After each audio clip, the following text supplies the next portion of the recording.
Hi, this is Micornus Phokane, the leader and the founder of Church Governance Solutions. Today, I want to tackle a very important topic that speaks about how to ensure solid growth in your new church. How do you ensure there's a solid growth in your new church? And I want to speak about this because it is very important that when you start off a new church, you aim to grow. And growth of a church, of course, is in three aspects. The first one would be what we call exponential growth, which is growth in number. Now, growth in number is whereby you add numbers to the church. We see more people coming. We see actually the quantity of the church increasing. Now, secondly, when we talk about church growth, we speak about spiritual growth. And spiritual growth, you're talking about the very same members that are in the church. We need to see them spiritually maturing and growing to become actually sound doctrinally and to understand the word of God much more better and be able also to grow in the obedience of the word of God and obedience in the principles of God.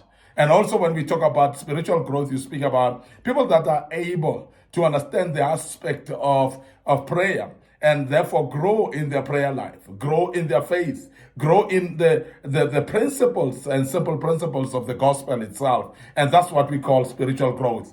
But then also, another part of church growth is what we call financial growth. Financial growth is very important because when people grow spiritually, they should actually show by also growing and using their resources in the church. Now, there are people that are not necessarily growing spiritually because you grow spiritually is when you are actually aware that the very same local church needs finances to actually be able to expand, to be able to to pay its amenities and so on. And that shows part of spiritual growth when somebody then understands that the church needs to grow financially as well. So this is very, very important. And I thought, let me highlight this before I actually embark on this topic that speaks about how to ensure solid growth in a new church. How do you ensure that there's a solid growth in your new church? And as I've mentioned that the solid growth that we speak about, we're looking at your spiritual growth of the people. We're looking at the financial growth of the church. We're looking at quantities as well, which is the number of people that come to the church. The first point that we want to mention today, if you are to see a solid growth in a church, is you need to make sure the vision is clear to all. Because most of the time, we are actually struggling to say, but the church is not growing. People are not actually showing sign of growing. And you find that in majority of the churches, it's purely because the vision is not clear. And the members don't even understand what the vision is all about. Now, when people understand the vision, people actually get to stay in the church and they get to invite other people to come to that church and be part of the church. So when people understand the vision, they tend to actually use their own resources as well in that church because they would actually know that the church vision needs finances to grow. So all these aspects of church growth, they are basically connected to the fact that the vision should be clear. And if your vision is not clear, that can hamper the growth of the church as well. So it's very important that you outline your vision, write it down, and let people be able to read it and run with it. Let people be able to interrogate it and ask if they don't understand. But the vision must be clear and understood to everyone in order for the church to grow. Secondly, value every single soul that enters the church gate. Every single soul that enters the church gate, whether it's somebody who is reputable, is somebody who is known by yourself and the community, and somebody who may not be known as well. We talk about somebody educated or even those that are not educated. We're speaking about those that are unemployed and those that are employed. So when you look at actually respecting each and every soul that enters the gate, it should be then that you don't look at people based on the car that they're driving. You don't look at the people based on their dress code. So you don't classify people as they enter the church gate, but you basically look at them as human beings who were created in the image of God. When you start to look at people with that perspective, it is therefore very easy for you you to respect the people and respect every single soul then that enters the church gate. And this is very important. And I always emphasize the fact that we don't pay people for coming to a church. We don't pay people for attending our church services. And also we need to understand also there are many churches out there that people can actually opt to go and fellowship there. So therefore it depends on how we welcome the people in this particular church if we are serious about church growth. So therefore we should actually welcome people in a proper manner. Let's respect them from the word go as they enter the church gates. Therefore, they will actually make up their minds on where to fellowship. And as I'm saying that there are many other churches that people can go to. So don't take it for granted because your church is in close proximity to the people, then people will therefore become members of your church. It doesn't work that way. So therefore, it is very important that we understand that we respect the people in all aspects of respecting, therefore, so that they can be able to make decisions to be part of the church. Hence, I'm saying we don't pay them to be part of this particular church. So value every single soul that enters the gates of the church. We also want to emphasize the fact that we need to invest time in teaching of the word of the people, teaching the people the word of God. And this is very important because the word of God, when people start to grow in the word, then they grow spiritually. And people that grow spiritually start understanding a lot of aspects about the church. They will understand that a local church is very important. And they will also understand that it is very important to participate in a local church. And also they go further to understand that it's very important to serve in a local church with our finances, with our resources as well.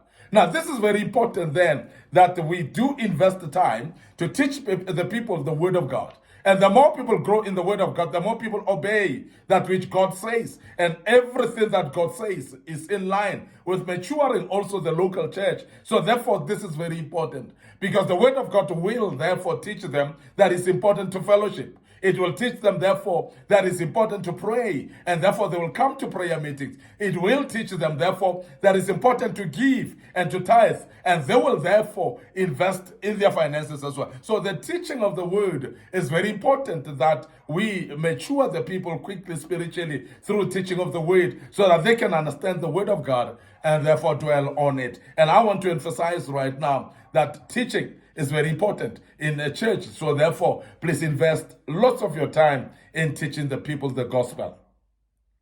It is also very important to avoid friendship cliques that exclude others in the church. Because most of the time you find people actually networking together. Those that are rich, they'll be together in a clique. Those that are driving, they will be in a clique together. Those that are employed, they will be away from the unemployed and having some cliques of their own. And there is a tendency as well of church people classing each other based on the type of work that they do, type of level of education as well, and also type of a location where they stay, and the kind of houses that they bought and where they're staying. And there are people that will make cliques and groupings amongst themselves, so therefore undermining the spirit of fellowship, undermining the spirit of love to one another, and the spirit of unity of members of the church. So this is very important that we emphasize that it is therefore very important that you avoid that there be friendships of people that formulate cliques in the church. If we can avoid that, then we are on the path of growing this church to make it a better church. So we want to emphasize that then cliques in the church should be avoided. It is also very important that you quickly identify people's gifts and involve them actively in the church. Very important that people's gifts are being identified. Some of them will come with their gifts and knowing them and know that I'm gifted in this particular area. There are those that will be having gifts, but they may not be aware. But it's very important also to open up the platform for people that are members of the church to be able to display their gifts in church activities. So therefore, there are those people that are afraid to raise their hand to say, I'm gifted in this area, so please allocate me or make sure that I'm part of it. So there are those that will wait for you to identify their gifts and then pull them, rope them in, and make them aware of the departments that are there in the church, and make them aware of the platforms that are available, and allow them as well to get engaged with others within the church and become part of the church activities as soon as possible. So outline the departments of the church, outline the activities in the department of the church is very important as well, to outline the leaders in those particular departments so that they are able to know who is the leader of a particular department, so that if somebody is aware of their own gifts and they want to participate, they will be able to approach the leaders of the departments themselves. And this is very important that we emphasize that quickly identify people's gifts and engage them in the activities of the church. Finally, build the church on family foundation. Very, very important that we consider family as a foundation of a church. And therefore, respecting families in a church actually grows the church much more quicker. Remember that a family will be a father, a mother, it will be the children.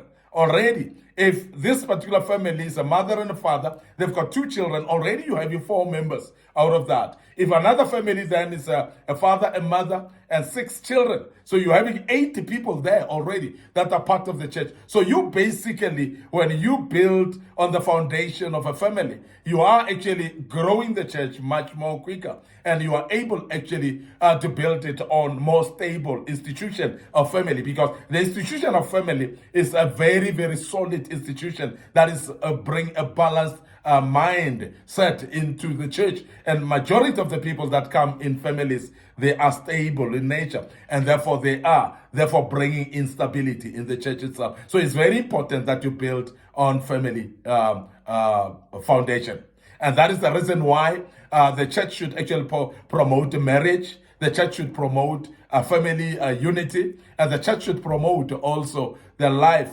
of respect and honor of children to their parents, and of course respect from the parents to their children as well. So that family structure, it is therefore very important that it builds a church to growth in this regard, because then people start to work together with one unity, with one mind, and we are going to see the church growing exponentially very quick. I want to end up here today, your host, Micornus Phokane.